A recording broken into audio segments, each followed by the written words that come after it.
was looking for a natural product that would do something for my blood pressure. I even had a prostate problem, even arthritis.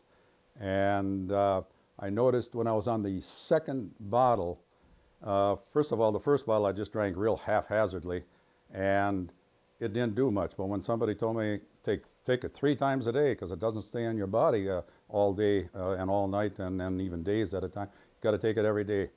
And before the second bottle was done, my blood pressure had dropped down into the normal range already. And so I stayed on it. I was in the second month. I think I was on my third case. I noticed my prostate coming back, and I was so bad where it was like every hour I was having problems. And the next thing I noticed was arthritis in one of my feet cleared up. So this mangosteen juice, that's the only thing I did different was drink the mangosteen juice. So I just know that's what it was.